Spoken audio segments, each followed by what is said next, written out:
5장하고 6장을 나가면 될 것 같고요. 다음 주에 7장하고 8장을 나갈 것 같고요. 그 다음 주에 바로 또 중간고사예요, 그죠? 네.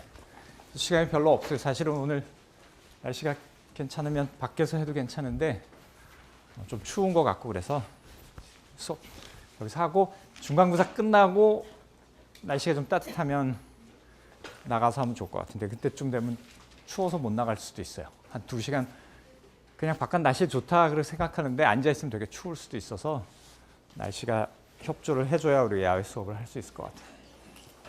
자, 봅시다. 3장하고 4장에서는 세포 안에 어떤 것들이 있는지 그것들이 뭘 하는지 간략하게 좀 알아봤어요. 그죠? 5장은 세포의 경계를 이루는 막에 대해서 한 챕터를 설명을 하고 있어요. 그만큼 세포하고 세포 바깥 경계가 중요하다는 얘기고요. 그 다음에 6장에는 아주 일반적인 에너지에 관한 얘기를 좀 하고 있어요. 별로 생물학 같지 않은 그런 에너지의 얘기를 하는데 왜 6장에서 그렇게 하냐면 7장하고 8장이 생물 안에서 이루어지는 에너지 대사에 대해서 좀 더 자세히 다루고 있기 때문에 그래요. 사실 그래서 오늘 사실은 5장하고 6장이 그렇게 재미있는 장은 아니에요. 그렇지만 공휴일에 시간 내서 하는 거니까 재미있게 해봅시다. 그래요. 세포막은 세포의 경계를 지어준다 그랬잖아요. 이제 안하고 밖은 되게 큰 차이가 있을 수가 있어요. 큰 차이를 만들면서 살아갈 수도 있어요. 그래서 우리가 서울 바깥에서 서울 들어올 때는 서울을 들어가는지 모르고 들어오잖아요. 그죠? 그렇지만 만약에 어느 나라, 국가의 경계선을 지나간다. 그럼 적어도 뭐 여권을 한번 검사를 하든지 뭘 검사를 할 거예요. 그죠?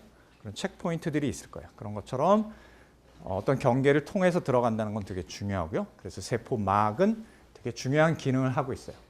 그런데 세포막이 뭐로 이루어져 있는지 보면 아주 얇은 막으로 되어 있고요. 그 막은 유동성이 있어요. 유동성이 있다는 건 이렇게 딱딱한 게 아니고 이렇게 fluid 그런 상태로 되어 있고 그 다음에 끊임없이 뭐가 들어가고 나가고 바깥 세상하고 안 세상이 연결되어 있어야 된다는 거죠. 그래서 첫 번째 나오는 거는 도대체 막을 이루는 물질들이 무엇인가? 4종류가 나옵니다. 첫 번째, 가장 많은 부분을 차지하는 게 뭐예요? 뭐라고 얘기해요? 인지질이라고 얘기해요. 우리 배웠었죠, 그죠? 포스폴리피드라 그랬어요. 인지질. 지질 중에 한 가지 있어요. 지질 뭐 배웠었죠, 우리? 트리글리세롤, 글리세라이드 그런 거 하나 배웠고, 스테로이드 배웠고, 그 다음에 세 번째 나오는 게 인지질이었어요, 그죠? 인지질이 층을 이제 리피드, 포스폴리피드 바이레이어라고 얘기해요. 영어로는 2층으로 되어 있어요. 2층. 이중층으로 되어 있다. 그 다음에 나오는 게 콜레스테롤. 지질에 또 나왔었죠, 그죠? 지질의 한 종류였던 스테로이드에서 이렇게 만들어진 거예요, 그죠? 그거 2개가 나오고요. 그 다음에 단백질은 우리가 알아요. 단백질이 뭐죠? 뭐로 만들어졌죠? 아미노산을 만들어졌어요. 우리 몸 안에 기능을 하는 거에 많은 부분들을 단백질이 해요. 그래서 단백질은 어떤 기능을 하는 그런 역할을 할 거예요. 그죠? 그 다음에 네 번째가 당수술이라는 거예요. 조금 영어 단어도 어려워요. 글라이칼리스라고 단어는 거기 안 나올 거예요. 당수술. 그럼 뭐냐 하면 우리 단백질이라는 거 했었죠. 그죠? 단백질 끝에 당이 슈가 이렇게 몇 개 붙어 있는 거를 얘기하는 거예요. 그 몇 개 붙어 있는 그 당을 여기서 얘기하는 거예요. 당 수술. 어떻게 생겼는지 보면 이제 금방 머리에 넣을 수 있어요. 자, 보면 이렇게 세포 안하고 세포 밖을 경계를 이루는 층이 뭐냐 하면 인지질층이에요. 인지질의 이중층이라고 얘기를 해요. 그래서 영어로는 phospholipid bilayer, 2층으로 되어 있다라고 얘기해요. 헷갈리지 말아야 될 거는 2층으로 되어 있다는 거하고 이중막이라는 거하고 헷갈리면 안 돼요. 이중막이라는 얘기는 이런 막이 하나 있고 그 위에 또 하나 있다는 얘기예요. 그건 이중막으로 얘기를 하고요. 두 개의 레이어로 되어 있다라고 얘기할 때는 이 층이 요 각각이 두 개로 되어 있다라고 생각합니다. 조금 이따가 왜 인지질을 이렇게 두 개 층으로 되어 있는지 볼 거예요. 그렇지만 지금은 큰 그림만 보면 돼요. 인지질 층이 있고요. 그 다음에 단백질들이 여기저기 둥둥 떠다닌다고 생각하면 돼요. 둥둥 떠다닌다고. 그 안에. 그 다음에 콜레스테롤은 여기저기 노란색으로 되어 있는 것이 쿡쿡 박혀 있어요. 그죠? 그 다음에 네 번째 나왔던 당 수술이 어떤 거냐면 당이 여기저기 가지처럼 친 것들이 어디에 결국은 붙어 있어요? 네, 단백질에 붙어 있어요. 그래서 이 당 부분만을 당 수술이라 그래요. 그러면 얘네들은 어떤 단백질들이겠어요? 당 단백질이겠죠. 그죠? 단백질인데 슈가 또 좀 붙어 있는 그런 단백질. 그래서 네 가지 세포막을 구성하는 네 가지 요소는 인지질, 그다음에 콜레스테롤, 단백질, 당수술 이렇게 네 가지 기억하면 돼요. 첫 번째 인지질이 왜 두 개의 층으로 이루어져 있을까 하는 문제를 풀어봅시다. 다시 거꾸로 가서 2주 전에 우리가 했던 것 중에 인지질이 어떻게 만들어졌는지 기억이 납니까? 보통 얘기하는 우리 중성지방. 중성지방은 어떻게 생겼죠? 처음 시작하는 몰리큘이 뭐였어요? 탄소가 3개였는데 OH 하이드록실기가 3개 붙어 있는 몰리큘이 뭐였어요? 기억 안 나죠? 그죠? 네. 기억하도록 노력해. 글리세롤이었어요. 글리세롤에 지방산이 3개 붙어 있으면 그게 이제 우리가 얘기하는 중성지방이에요. 그죠? 인지질은 3개 다 붙어 있는 게 아니고 그 중에 2개만 붙어 있고 하나에는 인산기가 붙어 있어요. 그래서 인지질이라고 얘기해요. 그래서 어떻게 생겼냐 하면 이렇게 생겼어요. 여기 보면 여기 보이는 게 이제 글리세롤인데 잘 안 보여요. 거기에 2개의 지방산이 길쭉한 게 붙어 있고요. 여기 부분에 인산기가 붙어 있어요. 인산기는 항상 이렇게 마이너스랑 같이 가요. 그래서 뭐라고 얘기하냐면 꼬리 부분, 이 부분 꼬리 부분은 지방산이 길게 붙어 있으니까 물하고 잘 섞일까? 안 섞여요. 그래서 하이드로포빅해요. 그래서 소수성, 소는 싫어한다는 거예요. 물을 싫어하는 성질을 갖고 있고요. 머리 부분에 포스페이트, 인산기는 마이너스 기를 갖고 있기 때문에 물하고 친할 수 있어요. 왜? 물이 약간의 극성을 띠고 있잖아요. 델타 플러스하고 델타 마이너스를 갖고 있기 때문에 수소 결합도 하고 그러잖아요. 그래서 이 머리 부분은 친수성이라고 해요. 극성을 가지고 있기 때문에 물하고 친해요. 얘네들을 물속에 싹 집어넣으면 어떤 일이 일어나냐 하면 물하고 친한 애들이 물 쪽으로 가고 자기네들끼리 모여요. 그래서 소수성을 가진 이 리피드들은 물하고 섞이지 않으니까 이렇게 가운데로 모여요. 그래서 머리 바깥쪽으로, 꼬리 안쪽으로, 머리 바깥쪽으로, 꼬리 안쪽으로 해서 2개의 층을 이루면서 경계를 이룰 수가 있어요. 그래서 세포막을 만드는 거예요. 이해가 됩니까? 그래서 인지질 이중층은 친수성 머리가 바깥쪽 세포 바깥, 세포 안 다 물로 거의 대부분 물로 차 있다고 생각하면 될 거예요. 그죠? 그래서 인지질의 이중층이 만들어진다. 그죠?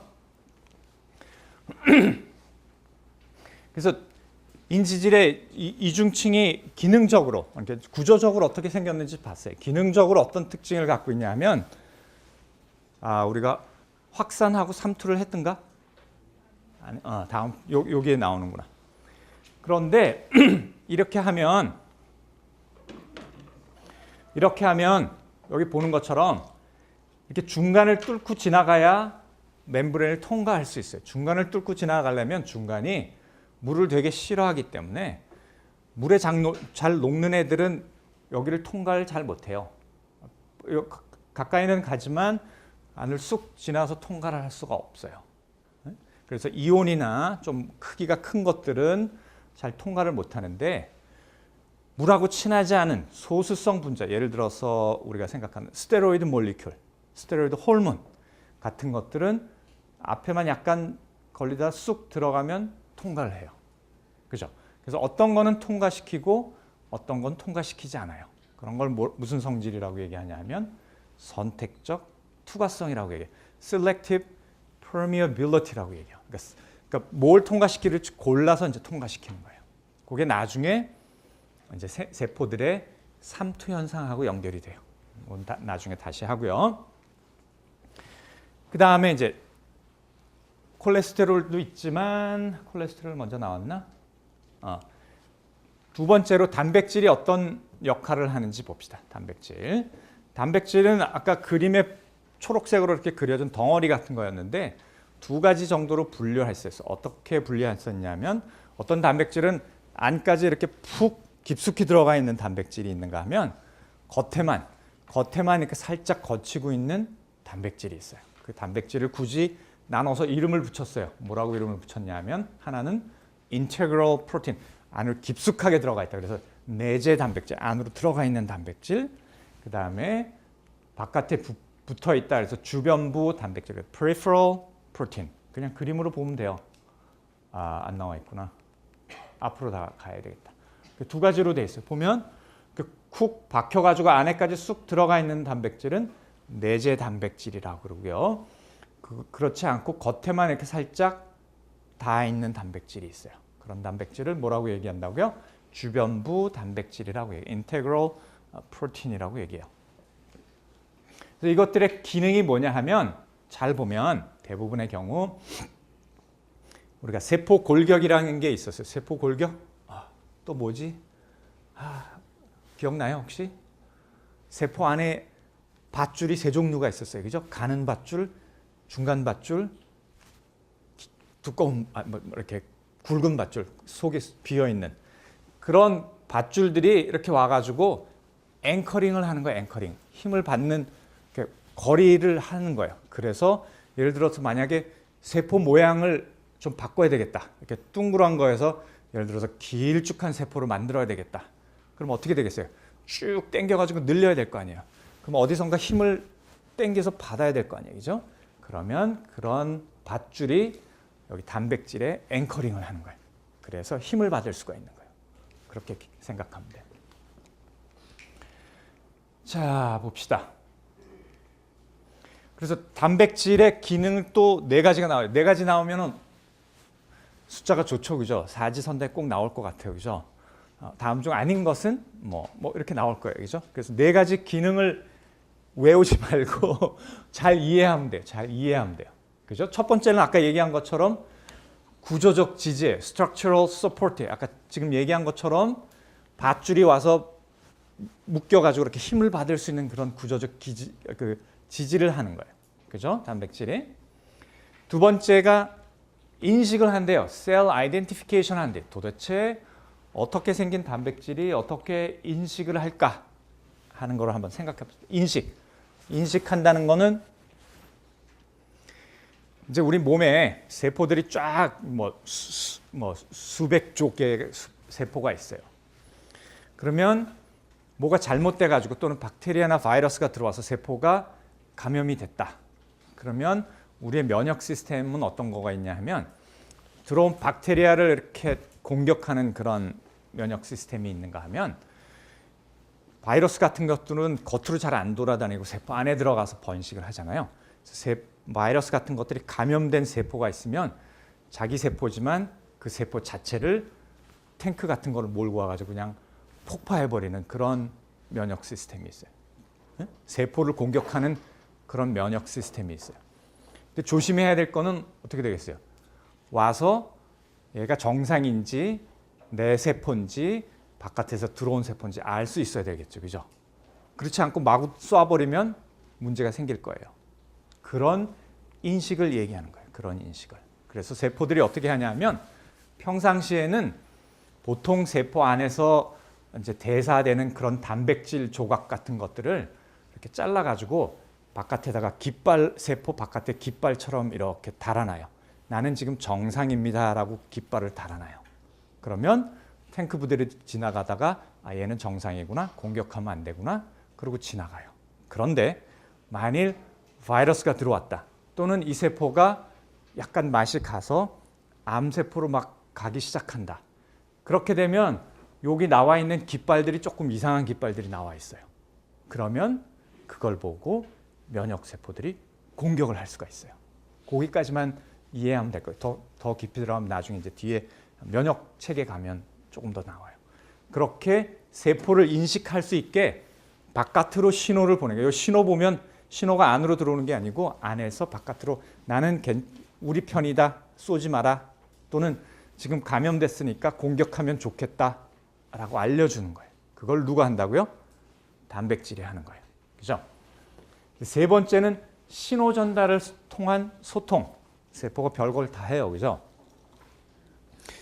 단백질, 막에 있는 이런 단백질인데 이 경우에 이런 특별한 단백질들을 뭐라고 얘기하냐면 수용체라고 얘기해요. 수용체. 뭔가를 받아들인다고 얘기를 해요.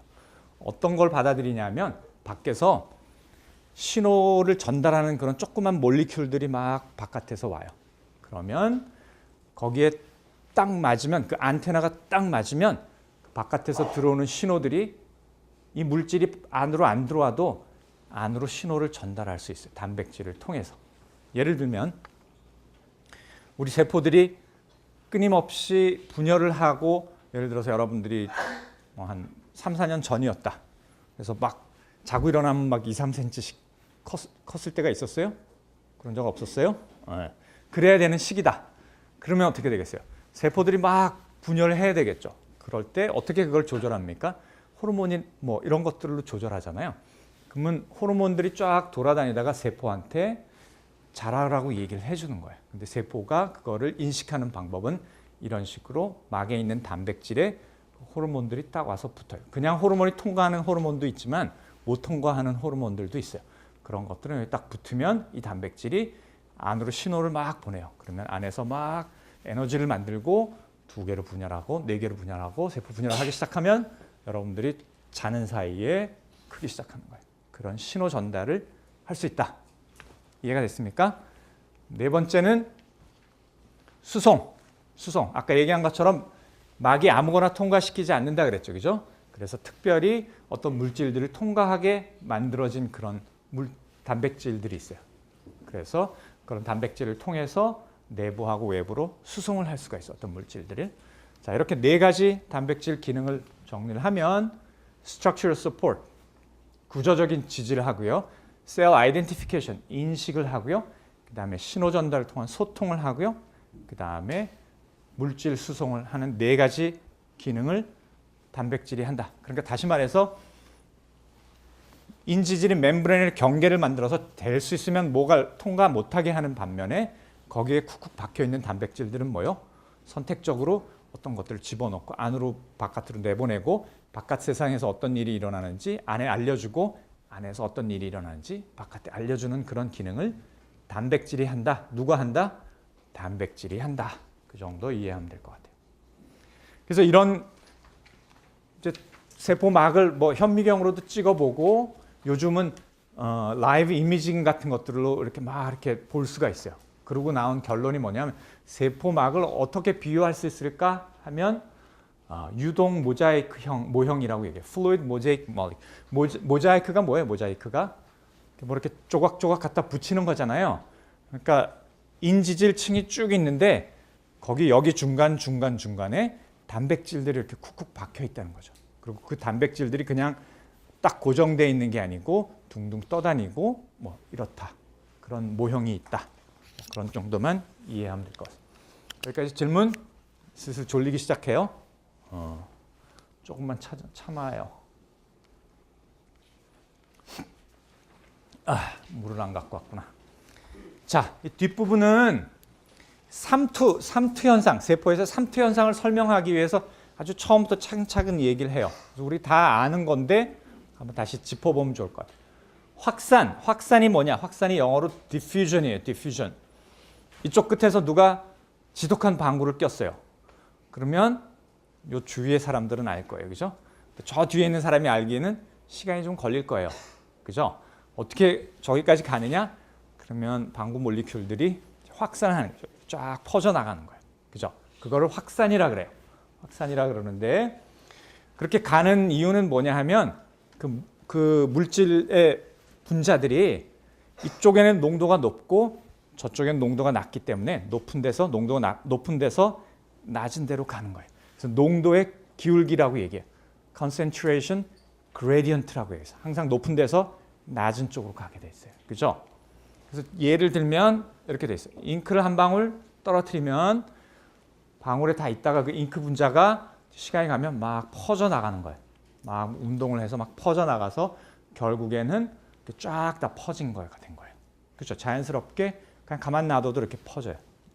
근데 거꾸로 갈 수 있을까? 거꾸로 여기서 이쪽으로 갈 수 있을까? 그냥은 못 가죠, 그죠? 그렇지만 에너지를 집어넣으면 갈 수도 있을 거예요. 어떻게 하겠어요? 막 돌려가지고 또는 뭐 필터로 막 걸른 다음에 그걸 말려서 다시 물 조금 넣고 하면 이렇게 되지 않을까? 거꾸로 가려면 하여튼 어떤 형태든지 에너지를 집어넣게 돼 있어요. 네? 그래서 농도 기울기를 거슬러, 즉 용질이 낮은 농도에서 높은 농도로 이동하기 위해서는 에너지가 반드시 필요하고요. 그 다음에 이제 여기에 왜 이런 얘기를 하는지 문제가 나옵니다. 막이 있는데 그냥 아무거나 다 통과하면 항상 농도가 높은 곳에서 낮은 쪽으로 그 막을 통해서 통과할 거예요. 근데 어떤 막이 있는데 좀 큰 거는 통과를 안 시키고 작은 것만 통과를 시킨다든지 뭐 이런 반투과막이 생기면 문제가 이제 달라지는 거예요. 그래서 물이 섞여 있는 용액을 두 개 갖다 놨을 때 어떤 현상이 일어나냐 하면 두 개를 가로막고 있는 막이 반투과성 막이면 무슨 일이 일어나냐면 아까 잉크가 이쪽에서 저쪽으로 가야 되는데 못 가게 하는 거예요, 막이. 그러면 대신 물 분자가 대신 움직이는 거예요. 그거를 뭐라고 얘기한다? 삼투 현상이라고 얘기한다. 그래서 이런 실험을 하면 돼요. 자, 여기에 반투과성 막을 만들어서요. 큰 이온들은 통과를 못 하는데 물 분자들만 통과를 한다라고 생각하는 거예요. 여기다 소금을 막 치면 어떻게 되겠어요? 여기 소금이 들어가서 어떻게 해요? 소듐하고 클로라이드, 그죠? 그 이온으로 다시 떨어질 거예요, 그죠? 그러면 Na하고 플러스 이온의 농도는 여기가 무지무지 높아요, 그죠? 옆쪽보다 높으니까 얘네들이 옆쪽으로 가려고 보니까 막혀 있어요. 못 가요. 그럼 어떤 일이 생기냐 하면 얘네들의 농도를 거꾸로 맞춰주기 위해서 누가 움직여요? 물이 움직이는 거예요. 물 분자가 움직이는 거예요. 이쪽에서 이쪽으로 거꾸로 움직이는 거예요. 그거를 삼투 현상이라고 얘기를 합니다. 이렇게 보면 그래도 이쪽이 짤 것 같아요, 그죠? 이쪽은. 근데 왜 이쪽에서부터 저 끝까지 쫙 다 안 움직일까? 분명히 이쪽이 소금물 농도가 높잖아요, 그죠? 그럼 나머지 물 분자도 다 일로 가야 되지 않을까? 가고 싶어 해요. 가고 싶어 하는데 뭐예요? 물을 차면 누르는 힘이 있겠죠, 그죠? 누르는 힘이 있어서 이쪽으로 올려는 힘하고 딱 상쇄되면 더 이상 못 가는 거예요, 그죠? 그렇게 이해하면 돼요. 그래서 지금 물이 올라가서 누르는 것처럼 식물 세포에서도 세포에 물이 막 들어오는데 더 못 들어오게 세포 벽이 꽉 막는 힘은 팽압이라고 얘기해요. 터그 프레셔라고 얘기해요. 요거는 책에 안 나오는 거니까 그냥 넘어갑시다.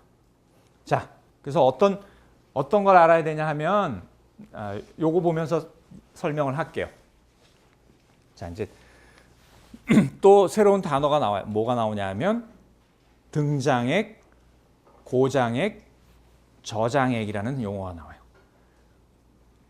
죽을 맛이죠, 그죠? 이름 외우다가 다 끝날 것 같아. 등장액은 같다는 거예요. 같다는 거. 이 농도가 같은 용액이라는 거예요. 등장액. 등장액에 넣으면 농도가 같기 때문에 아무 일도 안 일어나요. 네? 아이소토닉. 등장은 아이소토닉 솔루션이라고 얘기해요. 등장 같다. 그죠? 고장액은 농도가 높은 거예요. 하이퍼토닉. 하이퍼토닉 솔루션이에요. 그다음에 하이퍼토닉 그러면 낮다는 뜻이에요. 저장액인 거예요. 그래요. 김장 담그는 거 생각하면 제일 쉬울 거예요. 배추를 김장 담그기 먼저 뭘 해요? 소금물에 푹 절여요. 그죠? 소금물에 배추를 푹 절인다 그러면 배추에서 물이 빠져나와요? 배추로 물이 들어갑니까? 들어가요? 배추를 소금물에 푹 절였어요. 푹 절인다 푹 집어넣었어요. 그러면 배추가 팽팽해져요? 쭈글쭈글해지죠? 쭈글쭈글해졌다는 얘기는 뭐예요? 배추에서 물이 빠져나온 거예요. 빠져나온 거예요. 왜? 바깥이 고장이기 때문에. 바깥에 소금물이 높기 때문에 아까 그 두 개 실험관에서 본 것처럼 높은 쪽으로 물이 막 나가는 거예요. 어디서? 배추세포 안에서. 나간 거예요, 밖으로. 그러니까 배추가 쭈글쭈글쭈글해지는 거예요. 보세요. 그죠? 바깥이 고장액, 바깥이 고장액, 고장난 게 아니고 하이퍼토닉이 하이퍼토닉, 더 농도가 높아요. 그죠? 그러니까 세포 안에서 소금이 들어올 수는 없잖아요. 세포 안으로. 그죠? 소금이 들어올 수 없으니까 물이 대신 빠져나간 거예요. 그래요. 동물 세포도 그렇죠. 동물 세포도 어떻게 돼요? 동물 세포도 자기 세포 안에 들어가 있는 농도보다 높은 용액에 집어넣으면 세포에서 물이 빠져나가기 때문에 세포가 쪼글쪼글쪼글해지겠죠. 그죠? 등장액 똑같아요. 농도가 아무 일도 안 일어나요. 물이 왔다 갔다 하고 똑같아요. 자, 이제 저장액, 하이퍼토닉. 바깥보다 안이 더 짜요. 바깥보다 안이 더 짜요. 그러면 어떻게 되겠어요? 간을 맞추기 위해서 물이 안으로 들어오겠죠. 그죠? 물이 자꾸 들어옵니다. 자꾸 들어와서 식물세포가 팽팽해져요. 더 터질 것 같이 들어오는데 식물세포는 보호막이 있어요. 세포벽이 있어요. 세포벽이 견뎌줘서 팽압으로 그걸 막아줘요. 팽압으로 막아주면 더 이상 물이 안 들어오는 거예요. 그런데 동물 세포는 세포벽이 없어요. 그래서 어떻게 됩니까? 터집니다. 터져요. 네. 됐습니까? 3투 현상은 그 정도 이해하면 되고요. The plasma membrane, which is an animal cell's outer boundary, has four main functions. The first two are to keep what is inside the membrane concentrated and to keep harmful materials out. The third function of the membrane is to control the movement of many molecules into and out of the cell. The fourth function is the critical activity of cell signaling or communication. A double layer or bilayer of phospholipid molecules. Each hydrophilic head faces outward toward the watery environment that lies both inside and outside the cell. The hydrophobic tails of each molecule point inward toward each other. Cholesterol molecules act as a patching substance on the bilayer, keeping some small molecules from getting through and helping the cell maintain the optimal level of membrane fluidity. Proteins are either integral, meaning bound to the hydrophobic interior of the membrane, or peripheral, meaning not bound in this way. Membrane proteins serve four main functions. Structure support. Proteins may be attached to parts of the cell's scaffolding or cytoskeleton. Recognition. Binding sites on some proteins help to identify this cell to other cells, such as those of the immune system. Communication. Receptor proteins protruding out from the plasma membrane can be the point of contact for signals sent to the cell via traveling molecules, such as hormones. Transport. Proteins can serve as channels through which materials can pass into and out of the cell. Glycocalyx. These chains attach to communication or recognition proteins and serve as their binding sites. The glycocalyx can also lubricate cells and act as an adhesion layer for them. Diffusion is the movement of substances from regions of its high concentration to regions of its low concentration. The difference between the high and low concentrations of a solute in a medium is called the concentration gradient. Just as the natural tendency of an object is to move from a higher elevation to a lower elevation, a molecule or ion has a natural tendency to move from a higher concentration to a lower concentration. Solutes can move up a concentration gradient, but only with the expenditure of energy. Consider two containers of an aqueous solution that are connected by a tube, as illustrated at left. In the tube is a semi-permeable membrane. Water can move freely through the membrane, but solutes cannot. If more solute is put on the right side of the membrane than the left, more water flows into the right chamber, which has a greater concentration of solutes in it. Water molecules that are bonded to the sodium and chloride ions that make up salt are not free to pass through the membrane to the left chamber of the container. The net motion of water across a semi-permeable membrane from a region of lower solute concentration to one of higher solute concentration is known as osmosis. 그런데 이제 많은 분자들이 세포막을 통과해야 될 일들이 생기는 거예요. 그냥 세포 경계만 해놔서 그냥 분리되어 있는 게 아니고 세포는 끊임없이 뭔가 필요하고 밖으로 내보내고 그런 것들이 필요해요. 그래서 그러면 세포막에서는 어떻게 하느냐 하면 수송을 해야 돼요. 밖에 있는 거를 뭐 안으로 들어오든지 안에 있는 게 바깥으로 나가든지 해야 되는데 이제 두 가지 수송을 얘기해. 능동 수송, 수동 수송. 뭐 이렇게 어렵지 않아요. 하나는 passive transport, 하나는 active transport. 그걸 규정하는 차이는 뭐냐 하면 에너지를 사용하는가 하지 않는가. 간단해요. 그렇죠? 에너지를 사용하지 않으면 수동, passive transport고요. 에너지를 사용하면 ATP를 사용하면 능동 수송이 되는 거예요. 그래서 그림에 나온 것처럼 수동 수송에는 단백질의 도움 없이 그냥 어떤 몰리큘이 멤브레인을 잘 통과하는 그런 몰리큘이 있다고 칩시다. 걔네들은 그냥 농도 기울기, 아까 얘기했던 concentration gradient를 따라서 그냥 쑥 들어오면 그냥 수동 수송이 된 거예요. 한 거 없이 그냥 들어오게 돼 있어요. 그죠? 그런데 얘가 좀 덩치가 커서 잘 통과를 못한다. 그런데 단백질이 통로를 만들어줘서 얘를 통해서 들어와도 에너지를 안 쓰면 수동 수송이에요. 그래서 두 가지는 단순 확산으로 들어오는 게 있고 아니면 도움을 받는다. 그래서 촉진 확산, facilitated, 누가 도와줬다. 그래서 촉진 확산 이 두 가지가 전부 수동 수송이에요. 그죠? 거기에 반해서 능동 수송은 대부분의 경우 아까 뭐라 그랬어요? 확산을 거꾸로 가려면 에너지가 필요하다 그랬죠. 그죠? 보통 농도가 낮은 데서 농도가 높은 쪽으로 보내고 싶어 할 때 능동 수송을 하는 거예요. 그러니까 에너지를 쓰면서 글로 보내는 거예요. Active Transport예요. 또 이제 촉진 확산의 예를 보여주는데 이제 이게 세포고 세포 바깥이에요. 막 지금 점심을 먹어서 조금 이따 우리 빵 먹을 거예요. 막 먹어가지고 막 이제 혈관 안에 포도당들이 많아졌어요. 세포 안에 포도당이 적어요. 그럼 당연히 들어와야 되겠죠, 그죠? 들어와야 되는데 얘가 커요, 덩치가. 그래서 그냥 멤브레인을 통과를 못해요. 그러면 단백질이 도와줘요, 들어오는 걸. 그러면 이거는 촉진 확산이에요. 아직 수동 수송 중에 하나예요, 그죠?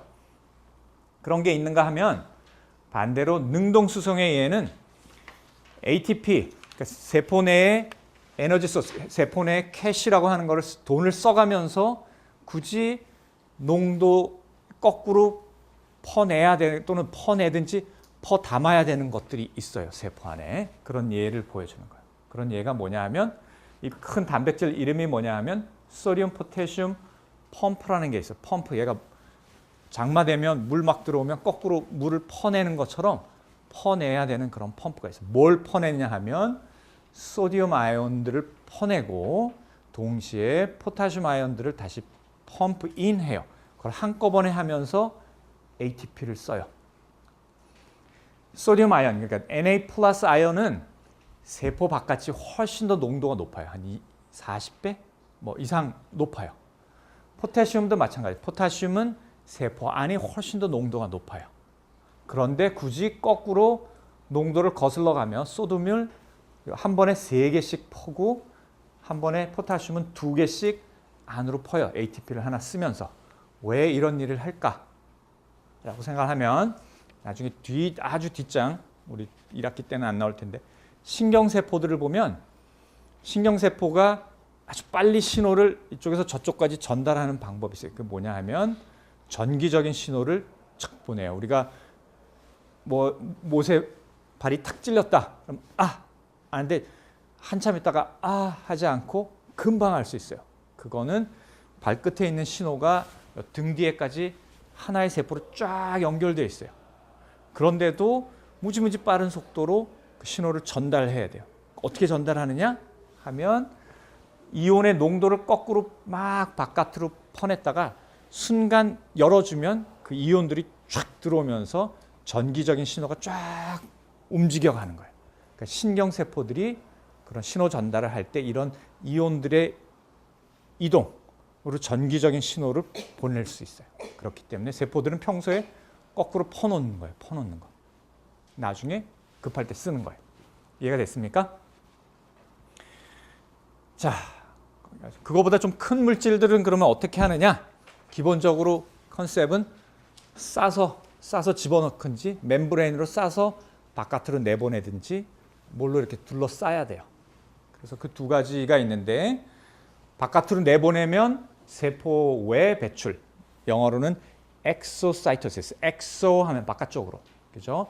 그 다음에 세포 내 섭취 안으로 집어넣으면 엔도사이토시스, 엔도사이토시스라고 영어로 기억해도 되고 우리말로 사실은 어떤 때는 영어가 더 편할 때도 있어요.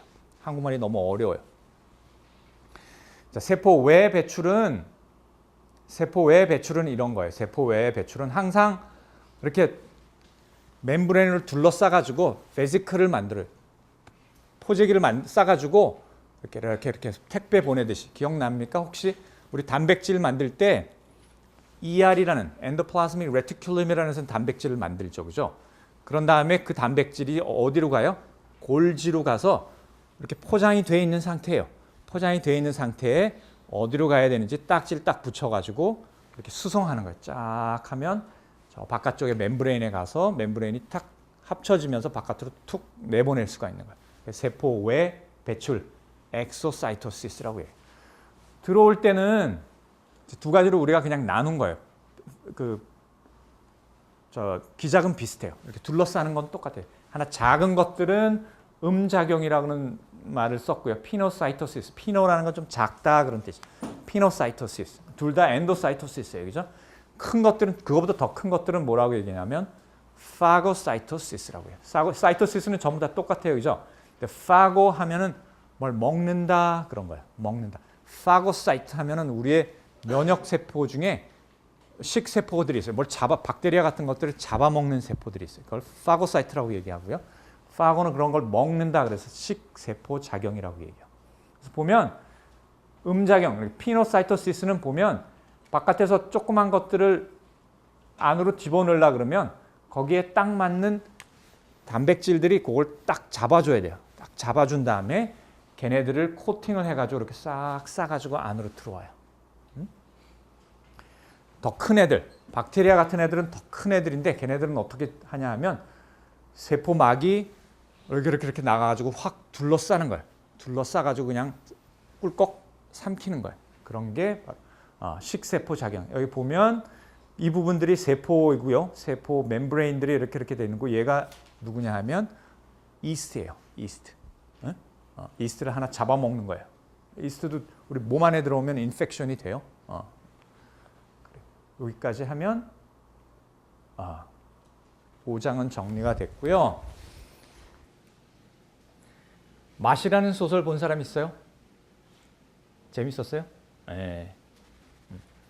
추천. 누가 진 거냐면 로ald 달이라는 사람이에요. 뭐 쓴 사람? Charlie and Chocolate Factory.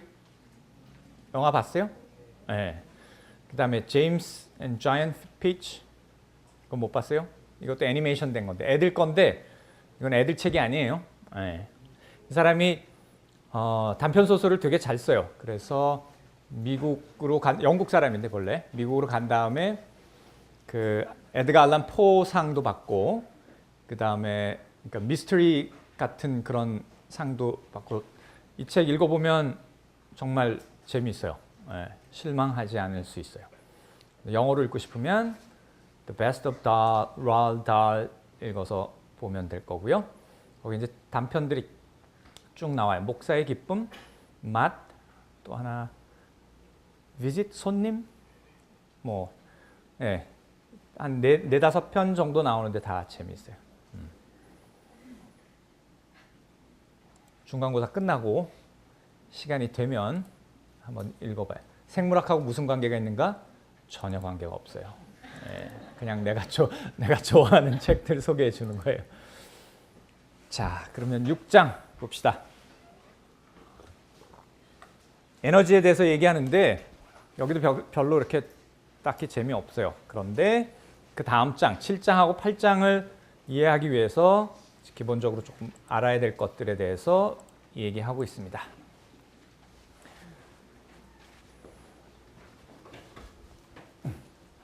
에너지는 생명의 원천이다. 예, 맞는 말이에요. 그죠? 우리 처음에 생명체를 정의할 때 한 단어로 정의할 수가 없었기 때문에 생명체의 특징들을 쭉 하다가 나온 것들이 에너지 assimilate 한다. 에너지를 그러니까 뭘 먹어서 에너지를 섭취해야 된다. 자기 걸 만들어야 된다. 그런 특징이 하나 있어요. 그죠? 그래서 여러분들 그래서 내가 빵을 여러분들한테 제공해 준 먹어야 살기 때문에. 그죠? 휴일에 여기까지 나왔는데. 그래서 생물체가 지금 쓰고 있는 에너지의 가장 큰 소스는 어디냐 하면 태양 에너지를 우리가 쓰고 있는 거예요. 네? 왜 태양 에너지를 쓰냐? 태양 에너지를 식물들이 이용해서 광합성을 해서 슈거를 만드는 거예요. 당을 만들고 있어요. 그 당을 또 풀을 소들이 먹고 뭐 해서 우리가 소도 잡아먹고 샐러드도 먹고 해서 영양을 섭취하는 것이다. 그죠? 그래서 우리 식물들한테 되게 고맙게 생각을 해야 돼요. 그리고 또 그런 환경적인 이유 때문에 그 이유 때문에 채식주의자가 되는 사람들도 있어요. 그 근거는 뭐냐 하면 먹이 사슬에서 이 단계를 하나 거치면서 효율이 무지무지 떨어져요. 그러니까 다시 말해서 우리가 소고기 몇 그램을 먹기 위해서 그 소가 또 그래스를 먹고 그러니까 풀을 먹고 그 단계에서 에너지를 많이 잊어버리기 때문에 우리가 그냥 풀 먹고 사는 게 훨씬 더 사실은 환경적으로 좋은 거예요. 사실 우리나라에서는 소를 키울 수 없는 그러니까 뭐 키우긴 키우지만 사료를 다 먹이잖아요. 그 사료를 또 그 예를 들면 미국 같은 경우에는 옥수수 같은 것들을 막 잘라가지고 이제 다 사료를 주는 거예요. 소를 키우거나 뭐 다른 걸 키우기 위해서. 근데 그런 땅을 우리가 경작을 해서 그 식량으로 사람들이 먹으면 사실은 세계적인 기아가 없을 수도 있어요. 그렇지만 그렇게 하지 않거든요. 왜냐하면 고기가 비싸게 팔리기 때문에 그런 문제들이 있어요. 그래서 그런 신념 때문에 채식주의자가 되는 사람들도 있어요. 어쨌든지 간에 에너지가 뭐냐? 좀 원론적인 생물학적하고 조금 이게 왜 생물에서 알아야 되지? 뭐 이런 것들이 조금 나와요. 에너지란 어떤 반대되는 힘에 대해서 움직이는 능력이다. 또는 뭐 일을 하는 능력이다. 뭐 이렇게 해요. 그럼 또 일은 뭐냐? 뭐 이렇게 물어볼 수 있는데 뭔가 뭐 한 거 같은 거. 여러분들이 아침에 잠이 덜 깬 상태에서 여기까지 올라온 거 그것도 에너지를 쓴 거예요. 그죠? 그래서 에너지에는 두 가지 에너지를 생각할 수가 있어요. 하나는 위치 에너지. 여러분 역 끝까지 올라오느라고 위치 에너지를 많이 축적을 해놨어요. 그래서 내려갈 때는 쉬워요. 그죠? 위치 에너지를 그냥 잃어버리면 되는 거니까. 또 하나는 막 달리기 하면서 움직이는 그죠? 동력학적 카이네틱 에너지라고 얘기해요. 동력학적 에너지 두 가지가 다 있어요. 그래서 이런 그 에너지에 대해서 막 연구를 언제 시작했냐 하면 그 증기기관이 발명되고 그 이후 막 산업혁명이 일어나면서 그 에너지를 어떻게 우리가 이해할까 막 연구를 많이 한 게 연력학이에요. 연력학. 여러분들 물리화학이라는 과목을 안 듣겠지만 들어요? 네, 안 들을 거예요. 그죠? 나는 옛날에 들었다가 빵꾸 났어요. 그 연력학을 들으면 이제 그런 것들을 다 설명해 줘요. 근데 우리가 다 그걸 이해할 필요는 없고 두 가지 법칙만 오늘 기억하면 돼요. 그렇게 어렵지 않아요. 어렵지 않아요. 네. 첫 번째는 뭐냐 하면 연력학 제일 법칙은 뭐냐 하면 에너지는 생성되거나 소멸되지 않고 그냥 변화될 뿐이다. 그러니까 소멸되거나 새로 생성되지 않는다. 그게 이제 1법칙이에요. 이 법칙은 뭐냐 하면 그렇게 에너지가 전환되는 방향은 어떤 방향이냐 하면 무질서도가 높아지는 방향으로 간다. 무질서도 어디서 들어본 것 같은데 그 이름이 엔트로피예요. 엔트로피. 무질서도 그러면 생각나는 게 5살 난 남자애들 한 5명 정도 생각하면 돼요. 그럼 어떻게 돼요? 막 돌아다니겠죠, 방에서. 네? 그게 엔트로피예요. 무질서도예요. 엔트로피가 증가하는 방향으로 간다. 그거 2개만 기억하면 돼요. 그래서 여기 보는 것처럼 이렇게 석탄을 떼서 물을 덮여서 그 증기를 이용해서 뭐 엔진을 돌린, 터빈을 돌린다. 뭐 이렇게 보면 그 석탄을 떼어서 불을 지핀다라는 건 뭐냐 하면 그 석탄 안에 저장되어 있는 화학 에너지를 열 에너지로 바꾼 거예요. 그 화학 에너지는 건 뭐예요? 물질하고 물질이 이렇게 연결되어 있는 그 이온 결합 또는 뭐 공유 결합 이런 것들을 깨는 거예요. 그 에너지를 열로 바꾼 거예요. 그래서 열이 막 나요. 그러면 물을 덮여요. 그죠?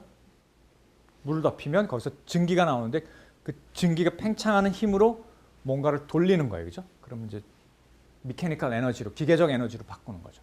그렇게 에너지를 쭉 변환을 하는데 자동차도 그렇고 뭐 기계도 그렇고 그 에너지 효율이라는 게 그렇게 높지가 않아요. 나머지 것들은 다 옆으로 슬슬슬슬 새서 나가요. 뭐로 새서 나가요? 열로 새 나가는 거예요. 그나마 인체가 다른 거에 비하면 효율이 높은 그런 기계일지도 몰라요. 네. 그래서 이렇게 증가하는데 무질서도인 엔트로피가 증가하는 방향으로 간다. 그런 정도만 이해하고 있습니다. 이제 다음으로 와서 생물학은 그러면 생물은 어떻게 에너지를 이용하는가 하는 거로 이제 들어갑니다. 생물은 대사 과정을 통해서 에너지를 얻는다. 대사가 뭐냐면 메타볼리즘이라고 얘기하고요. 뭐 우리가 뭔가를 먹으면 그걸 막 분해해 가지고 흡수하고 그 흡수한 걸로 뭘 만들고 또는 더 분해하고 뭐 이런 과정 전체를 대사라고 그래요. 대사라고 그래요. 그래서 뭐 대사성 질환 뭐 근데 그러면 소화가 잘 안 되거나 뭐 소화가 너무 잘 되거나 뭐 그런 질환이겠죠. 그죠? 네, 그런 것들을 대사를 통해서 에너지를 흡수한다. 그래서 우리 몸 안에서 일어난 또는 뭐 화학적인 에너지 뭐 반응도 다 똑같아요. 크게 열을 내는 반응이 있고 열을 흡수하는 반응이 있어요. 그죠? 흡열 반응 또는 발열 반응, 열을 낸다. 그러면 열을 낸다는 얘기는 반응을 시작해서 반응이 끝났을 때 반응 시작하는 물질들이 반응이 끝난 물질보다 에너지가 높겠어요? 낮겠어요? 높겠어요? 낮겠어요? 다 보여줬는데 높겠어요? 낮겠어요? 시작하는 물질들이 에너지가 높아야 열이 나오겠죠. 발열이 되는 거죠. 그죠? 반대로 흡열 반응이다. 그럼 시작하는 물질에 에너지가 들어간 거잖아요. 그죠? 그러면 끝난 물질이 더 에너지가 높겠죠. 뭐 당연한 얘기예요. 근데 그게 생물학에서 무슨 얘기로 나오느냐 하면 우리가 앞장에서 보면 작은 물질을 갖다가 막 붙이면 큰 물질이 됐잖아요. 그죠? 예를 들어서 글루코스를 막 붙여서 글라이코젠으로 만들어 놓잖아요. 그죠? 그럼 질문은 글루코스가 더 에너지가 많은 건지 글라이코젠, 큰 물질이 더 에너지가 많은 건지 어떤 게 많은 것 같아요?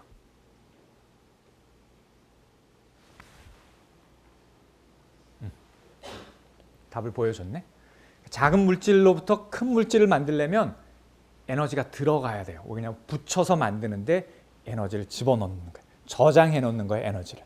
그래서 거기서부터 하나씩 쪼개서 쓸 때 에너지가 나오게 돼 있어요. 책 잘 보면 요 얘기하고 요 얘기 둘 중에 어디가 틀렸어요? 위에가 틀렸어요? 아래가 틀렸어요? 읽어봐야 알죠, 그죠? 밑에가 틀린 것 같아요. 네, 정답이 밑에가 틀렸어요. 밑에가 번역하면서 헷갈렸어요. 잠깐. 다시 말해서 조그만 것들을 붙여가지고 큰 물질을 만들 때 에너지가 들어가야 돼요. 에너지가 들어가고요. 큰 물질에서 잘라서 조그만 걸 쓸 때 에너지가 나와야 돼요. 그죠? 그렇게 이해하면 돼요. 그 다음에 대부분의 경우 흡열 반응하고 발열 반응하고 서로 이렇게 엮여져 있어요. 예를 들면 우리가 세포 안에서 캐시가 뭐라 그랬어요? ATP라 그랬죠. 조금 이따 나올 거예요. ATP를 탁 쓰면 에너지를 싹 쓴 거예요. 그거하고 에너지를 싹 쓰는 반응하고 에너지가 필요한 반응하고 같이 동시에 싹 일어나게 만들어요. 네? 그렇게 연계해서 둘이 붙여가지고 하나에서 나오는 에너지를 다른 반응의 에너지원으로 써요. 그렇게 쓴다. 세포 안에서. 그 정도 개념적으로만 이해하고 지나가면 될 것 같아요. 그래서 생체에서 에너지의 저장고, 다시 말하면 캐시로 쓸 수 있는 거가 뭐다? ATP다. ATP 우리 어떤 이름으로 됐는지 알았던가요? 아데노신 트라이포스페이트의 약자예요. 그래서 ATP라고 하는데 이거 외우기 귀찮은가? 안 외워도 되나? 모르겠네. 하여튼 ATP가 캐시하고 똑같다. 세포 안에서. 그죠? 그런데 요것만 생각하면 트라이포스페이트 그러면 인산기가 몇 개 있다? 3개 있다. 그죠? 3개 있다라고 생각하면 돼요. 그래서 어떻게 생겼는가 봅시다. 인산기가 3개 붙어 있는데 아데노신 그러면 아데닌하고 리보스가 붙은 거예요. 우리가 어디서 본 것 같다. 어디서 봤죠? 기억 안 나요? 단백질에서 봤나? 이러면 안 되는데. 핵산에서 봤어요. 그죠? 핵산에서 뉴클레오타이드라고 그러는 게 염기, 당, 인산 붙어 있으면 뉴클레오타이드죠. 그죠? 두 종류가 있었어요. 핵산에는 뭐하고 뭐? DNA하고 RNA가 있었어요. 차이가 뭐였죠? 차이는 당이었죠. 그죠? DNA에 쓰이는 당은 디옥시리보스라는 당이었어요. 그래서 DNA, 그 D가 디옥시리보스예요. RNA는 라이보스, RNA죠. 요게 잘 보면 요게 RNA 몰리큘에도 나오는 몰리큘이에요. 그렇지만 똑같은 조각을 캐시로 쓰는 거예요. 캐시로. 캐시로 쓸 때 중요한 부분은 어디냐 하면 이 앞부분이 아니고 요 뒷부분이에요. 인산기가 3개가 붙어 있는 게 돈이 될 수 있는 거예요. 돈이 될 수 있는 게 ATP예요. 얘네들이 어떻게 돈을 쓰느냐 하면 인산기가 마이너스 기가 붙어 있잖아요. 그죠? 마이너스 기가 붙어 있으니까 서로 싫어해요. 서로 같이 안 쓰려고 그래요. 그런데 3개를 꽁꽁 눌러가지고 박스에 딱 넣어놨어요. 그러다가 박스를 탁 열면 누가 탁 튀어나와요? Jack in the box. 그런 거 알아요? 모르는구나. 장난감 중에 그런 거 있어요. 이렇게 탁 열면 퉁 스프링을 튀어나오는 거. 그거 생각하면 돼요. 그래서 세 번째 인산기를 이렇게 꾹꾹꾹 딱 넣어놨기 때문에 돈을 쓰고 싶을 때 탕 튀어나오면서 에너지가 거기서 나오는 거예요. 세 번째 인산기가 딱 떨어지면 뭐가 돼요? ATP에서 ADP로 가는 거예요. 아데노신 다이포스페이트 2개 붙어 있다. 하나 붙어 있으면 아데노신 모노포스페이트. 그래서 AMP, ADP, ATP가 각각 인산기가 하나, 둘, 3개 붙어 있으면 되는데 돈이 되는 거는 뭐냐 하면 3개에서 2개로 될 때 에너지를 쓸 수가 있는 거예요. 그럼 ADP만 많으면 어떻게 하겠어요? 나중에 돈이 없을 거 아니에요. 그럼 다시 현금 인출기에서 현금 찾아야 되잖아요. 그죠? 그러면 에너지를 넣으려면 에너지를 집어넣어서 다시 ATP를 막 만들어 놓는 거예요. 그럼 지갑 안에 돈을 딱 넣어놨다가 급할 때 딱 쓰면 되는 거예요. 이게 됐습니까? 그래서 세포 안에서는 에너지를 쓰는 게 뭐다? ATP다. 그 정도만 하고요. 뭐 근육 수축하고 뭐 이런 얘기 나오는데 그냥 거긴 넘어가도 돼요. Energy can be thought of as the capacity to do work, or equally, the capacity to bring about a change. Many forms of energy are observed every day. For example, the mechanical energy held in a wound-up spring and the chemical energy captured in the chemical bonds of a piece of coal are both forms of energy. The study of energy, or thermodynamics, is an important discipline in biology. In fact, there is a branch of biology, bioenergetics, which deals exclusively with this relationship. In thermodynamics, 2 laws governing energy are utilized. The first law of thermodynamics states that energy is never lost or gained, but is only transformed. For example, some of the energy given off by the sun is not used up by green plants, but is actually converted into a chemical form. Plants employ the sun's energy to build carbohydrates. The chemical bonds in the carbohydrates contain energy from the sun's rays. Notice that only some of the sun's energy is used to form chemical bonds. In the transformation of energy, a fraction of energy is used to form chemical bonds. The rest is converted into heat. For every transfer of energy, heat is produced. Cells burning food, cars burning gasoline, and power plants burning coal are all examples of this concept. The second law of thermodynamics states that entropy, which is a measure of the amount of disorder in a system, always increases with a transfer of energy. In other words, when energy is produced, matter changes from more ordered state to one of less order. When a lump of coal is burning, ashes are produced and hot air disperses into the atmosphere. In the steam engine at the left, energy locked up in chemical bonds of the coal is transformed into heat energy and mechanical energy. The system obeys the laws of thermodynamics since there is no loss of energy, only transformation, and entropy is increasing with its dispersion into hot air. An endergonic, meaning energy and chemical reaction, is one that runs uphill. The final set of molecules or products of such a reaction have more energy than the starting set of molecules or reactants. Therefore, energy is stored away in such a reaction. On the other hand, an exergonic reaction, meaning energy out, is one that runs downhill with the release of energy. It is a reaction in which the reactants contain more energy than the products. ATP, adenosine triphosphate, is life's most important energy transfer molecule. It stores energy in the form of chemical bonds, here in red, between its phosphate groups. When the bond between the second and the outermost phosphate group is broken, the outermost phosphate separates from ATP and energy is released. This separation transforms ATP into adenosine diphosphate, or ADP, which then goes on to pick up another phosphate group, becoming ATP again.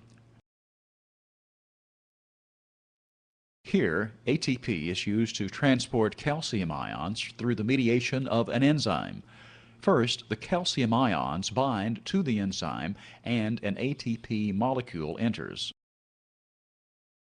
A phosphate group breaks from the ATP and binds to the enzyme. The ATP molecule now has become ADP. The calcium ions are transported and released to the exterior. The phosphate group is released back into the cytosol. 자, 마지막에 나온 예는 책에 안 나온 거니까 몰라도 되고요. 우리가 아까 물질 수송에서 능동 수송이 있었죠. 그죠? ATP를 쓰면서 세포 바깥으로 뭘 펌프했죠? 소디움 아이온, Na 플러스 아이온 3개 펌프했고 동시에 포타시움 아이온 2개 펌프했잖아요. 그게 좋은 예라고 생각하면 돼요. 이 예보다는 여기 나온 것보다는 더 좋은 예인 것 같아요. 자, 그러면 이제 조금만 더 가면 사실은 에너지에 대한 컨셉트만 얘기하고요. 그 에너지가 사실 우리 왜 인체가 이피션트한 그런 기기인가, 다른 우리가 아는 차나 뭐 이런 거에 비해서 더 효율적인가 하는 문제는 요 다음에 나오는 엔자임, 효소를 이해하면 조금 이해할 수 있을 것 같아요. 효소가 뭐냐 하면 엔자임이라고 얘기해요. 신문에 보면 막 효소 막 되게 많이 나와요. 뭐 효소 치료, 뭐 효소, 도대체 효소가 뭔데? 오늘 이 시간에 정확하게 이해. 효소는 대부분 단백질이 효소예요. 단백질이 효소 작용을 하는 거예요. 그죠? 근데 전부 다 효소는 전부 단백질로만 되어 있다. 그렇지 않아요. 예외적인 경우도 있어요. RNA 몰리큘이 효소 작용을 하는 경우도 있어요. 아주 예외적인 경우예요. 어느 정도로 예외적인 경우냐 하면 1980년대 처음 어떤 사람이 이걸 밝혀냈는데 다들 실험 잘못했다고 얘기를 했어요. 다들 그렇게 믿지 않았어요. 그런데 계속 실험해봐서 RNA가 효소처럼 작용할 수 있다. 그래서 노벨상 탔어요. 라이보자임이라는 걸 밝혀냈어요. 그처럼 대부분의 효소는 단백질들이 그 기능을 해요. 그죠? 그래요.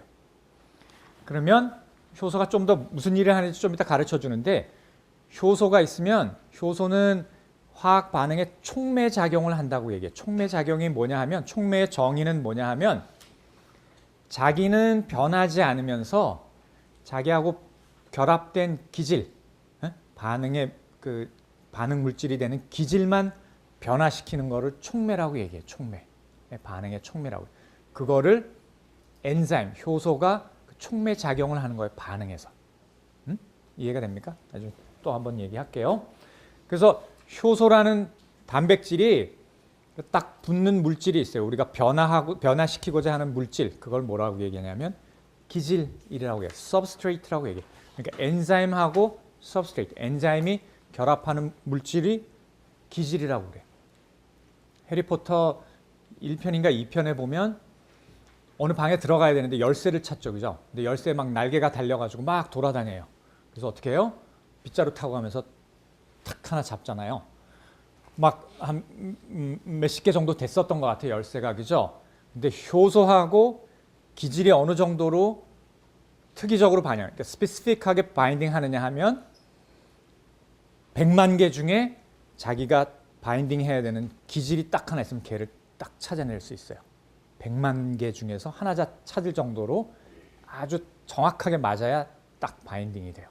뭐하고 뭐가? 효소하고 엔자임하고 기질, substrate가. 그러니까 100만 대 1 정도, 그 정도의 특이성을 가진다. 스페시피시티를 가진다고 얘기를 해요. 그래서 보면 효소가 결국은 무슨 일을 하느냐 하면 아까 우리가 대사한다 그랬잖아요. 대사. 그러니까 우리 뭘 먹으면 그걸 이렇게 분해해서 가는데 그게 항상 이렇게 연결이 돼 있어요. 그래서 어떻게 연결이 돼 있냐면 A라는 효소가 기질이 딱 들어서 바인딩을 하면 이렇게 만들어 버려요. 그 다음에 요거는 그 다음 효소의 기질이 될 수가 있어요. 그러면 또 좀 변형을 시키고 그렇게 된 것들이 다음 효소에 가서 마지막 생성물 이런 단계를 여러 개 거치면 메타볼리즘, 그러니까 대사가 쭉 일어나는 거예요. 중간 과정들은 다 뭐에 효소가 일으키는 반응이다. 그죠? 효소가 일으키는 반응. 도대체 효소가 무슨 기능을 하기에 어떤 기능을 하기에 이렇게 중요한가 하는 얘기예요. 자, 어떤 반응이 일어난다. 어떤 반응이 일어난다는 거는 어떻게 생각하냐면 예를 들면 여기 보면 젖당이 당 2개로 만들어진 이탄당이에요. 이탄당인데 이게 딱 쪼개지면 포도당과 갈락토스라는 단당류로 잘라져요. 근데 이렇게 잘라지면 에너지가 나오게 돼요. 에너지가 나오게 되는데 그냥은 안 일어나요. 이 반응이 한참 물에 넣고 아무리 기다려도 이 반응은 안 일어나요. 왜 안 일어날까? 잘라지면 에너지가 낮아서 글로 가면 좋을 것 같은데 그런 거예요. 또 아까 석탄을 불을 붙여가지고 막 불이 타기 시작하면 거기서 에너지가 나오잖아요. 그 얘기는 석탄이 에너지가 높은 상태고 석탄이 재가 되면 에너지가 낮은 상태일 거예요. 그죠? 근데 왜 자기가 혼자서 불이 팍 붙어가지고 샥 타면 에너지 이렇게 나올 텐데 왜 안 일어날까? 또는 종이 같은 게 불이 붙으면 산화라고 얘기하잖아요. 그죠? 공기하고 이렇게 결합을 하는 거예요. 막 에너지가 나오고 이렇게 가는데 왜 안 일어날까? 우리 상식적으로 불을 붙여야죠. 그죠? 불을. 성냥불을 이렇게 붙여야지 불이 나오잖아요. 그거하고 똑같은 거예요. 그런 반응이 일어나려면 첫 번째 어떤 에너지 장벽을 넘어야 그 반응이 일어나는 거예요. 반응이 일어나는. 그 반응을 넘기면 그 다음부터는 쫙 공이 굴러 내려가서 에너지가 더 들인 에너지보다 더 많이 나오게 되는 거예요. 그러면 에너지가 밖으로 나온 거예요. 그죠? 그러면 효소, 엔자임이 하는 일이 뭐냐 하면 요 장벽을 낮춰주는 거예요.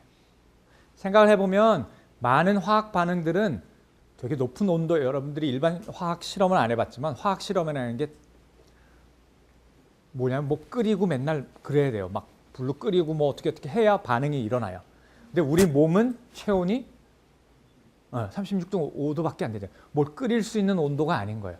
그런데 우리 몸 안에서 일어나는 모든 반응들은 다 일어나야 되는 거예요. 어떻게 일어나느냐? 효소가 그 에너지 장벽을 낮춰주는 거예요. 그래서 모든 반응들이 우리 체온에서 일어날 수 있도록 도와주기 때문에 그런 거예요. 이해가 됐습니까? 그래서 어떻게 이 당을 쪼개느냐 하면 효소가 쪼개는 거예요. 그래서 효소 이름 끝에는 항상 영어 단어는 ASE로 끝나요. 그래서 우리나라 발음은 아제라고 얘기해요. 근데 생만생을 배웠으면 발음을 조금 바꿔서 락테이즈, 에이즈라고 발음하는 게 좋은 거예요. 그렇죠? 근데 다 이제 고등학교 시절 배운 것처럼 락타제라는 엔자임이 딱 붙으면 얘가 자기 몸을 살짝 틀어가지고 얘를 쉽게 쪼개버리는 거예요. 훨씬 더 낮은 에너지를 써가지고. 그렇죠? 그래서 효소가 활성화 장벽을 낮춰주는 역할을 한다. 그렇죠? 그래서 아까 얘기한 것처럼 효소는 촉매 기능을 한다. 촉매의 정의가 뭐였어요? 자기는 안 변하는 거예요. 그러니까 계속 쓸 수가 있는 거예요. 엔자임은 계속 쓸 수가 있고 반응 물질, 그러니까 서브스트레이트 딱 바인딩하면 탁 틀어주면 쪼개지고 그 다음 물질이 와서 또 탁 틀어주면 쪼개지고 계속 쓸 수가 있는 거예요. 그죠? 단백질인데 쓸 수가 없게 되는 경우도 생길 수가 있을 거예요. 엔자임이. 어떨 때? 여러분들이 고열이 막 나기 시작해요. 막 40도 이상 고열이 막 나면 위험하다라고 얘기하잖아요. 왜 그래요? 몸에 있는 단백질들이 이제 온도 때문에 변성이 되기 시작하면 위험해지는 거예요. 그래서 고온이 위험한 거예요. 그래서 아주 어렸을 때 고열이 나는 그런 병을 앓게 되면 문제가 생기는 거하고 똑같은 거예요. 그렇죠? 자, 그래서 이거 사진은 뭘 보여주냐 하면 지금 단백질을 보여주는 거예요. 단백질인데 전부 구슬로 만들어진 것 같다. 그 구슬이 다 뭐냐 하면 하나의 아미노산들을 이렇게 분자 모델로 만들어놔서 그런 거예요. 그래서 아미노산이 뭐 몇백 개 정도 되어 있는 단백질인데 얘는 전체적으로 둥그렇게 생겼어요. 구형으로 생겼어요. 그리고 아까 얘기한 것처럼 엔자임, 효소가 기질을 딱 만나는 게 무지무지 스페시픽하게 만난다 그랬잖아요. 아주 특이적으로 만난다 그랬잖아요. 100만 개 중에 한 개 있어도 자기 파트너를 탁 찾는다 그랬잖아요. 그 정도로 정확하게 여기에 들어가요. 어디에 바인딩 하냐 하면 그 부분을 활성화 부위라고 얘기해요. 액티브 사이트라고 얘기해요. 여기 있나? 액티브 활성 부위라고 얘기해요. 다 이제 영어로 번역하다가 보니까 그렇게 됐어요. 액티브 사이트가 거기에 딱 들어가면 그 옆에 아미노산들이 이렇게 탁 움직이면 그게 반응을 탁 쉽게 일으키는 거예요. 그래서 이게 효소고 효소의 기질이 결합하는 부위를 뭐라 그런다? 활성화 부위, 그러니까 액티브 사이트라는 거죠. 그거를 기억하고요.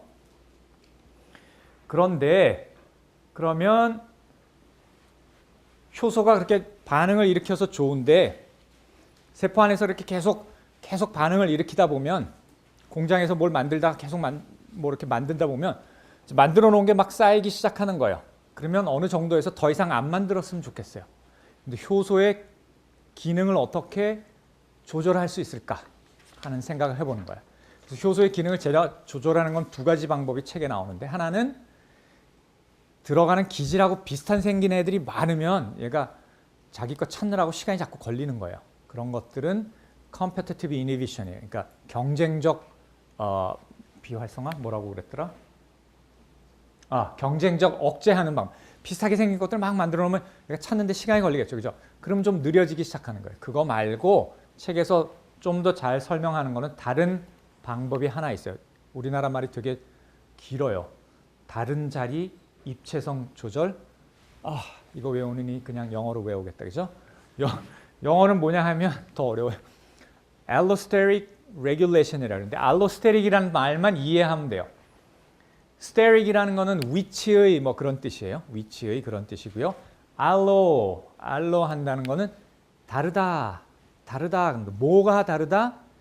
자기가 본래 기질이 결합해야 되는 부위, 활성 부위하고는 다른 부위에 뭔가 결합을 해서 조절을 한다. 이렇게 이해하면 돼요. 그래서 다른 자리에 뭐가 붙는다. 그래서 다른 자리 입체성 조절, allosteric regulation이라고 합니다. 이 그림만 이해하면 여러분들이 이해할 수 있어요. 본래 이 효소는 여기가 활성화 부위에 액티브 사이트예요. 그래서 노랗게 생긴 기질들이 여기 딱 붙으면 반응을 딱 일으켜가지고 생성물이 딱 만들어져요. 근데 이제 막 만들다 보니까 생성물이 이제 너무 많이 만들어서 충분히 만들어서 이제 그만 만들어도 돼라는 걸 만들고 싶은 거예요. 효소에.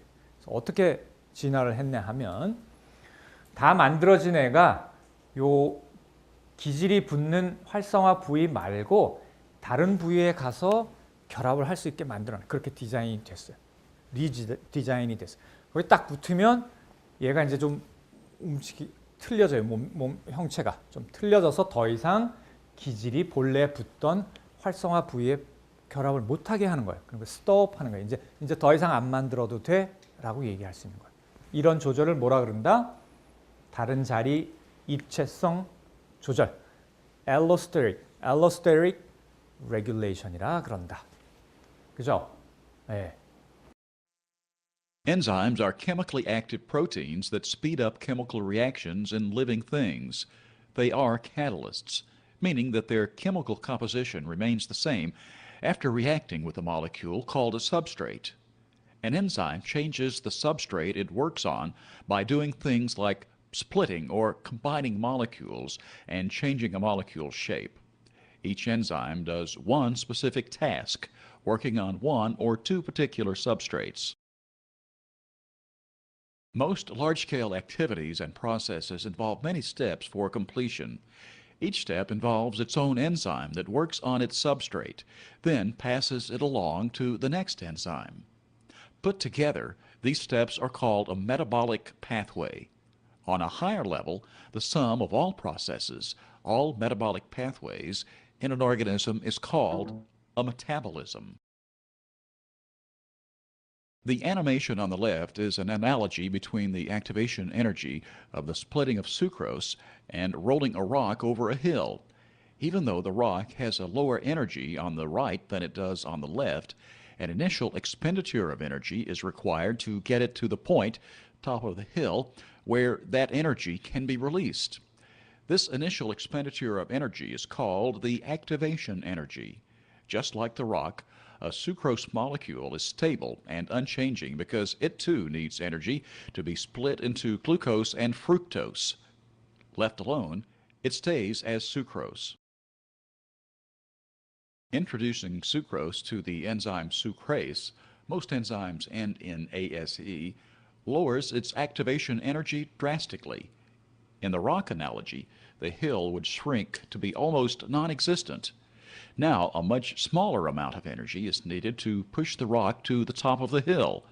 Likewise, the enzyme enables sucrose to split because the energy required to initiate the reaction is now much less. With the enzyme present, the reaction takes place quickly. Since the enzyme is a catalyst, it is not changed by the reaction. One of the ways enzymatic activity is regulated is by negative feedback. This means that the product of the reaction in some way tells the enzyme to stop working. In the animation on the left, the product of the enzyme binds at a site other than the active site, changing the shape of the enzyme. Now the substrate doesn't fit in the active site, and the enzyme doesn't work on the substrate. This process is called allosteric regulation of enzymes. The importance of such regulation is that the enzyme does not continuously work on the substrate as long as it is present. If a cell has too much of the product, it shuts the process down. Enzymes have conditions under which they work the best. Temperature is one environmental factor that has an effect on enzyme activity. Most human enzymes operate in temperatures close to human body temperature. 오케이. 자, 여기까지 정리하면 되고요. 다음 주 목요일은 그냥 11시 여기서 수업할 것 같아요. 야외 수업하기에는 글쎄 날씨가 어떨지 모르겠는데 우리가 두 챕터 더 나가야 되죠. 그죠? 7장, 8장 나가고 중간고사 1장서부터 8장까지 다음 시간에 7장, 8장 하고 전체 리뷰 한번 할게요. 어떻게 공부하면 되는지 다음 시간에 다 보면 되겠습니다.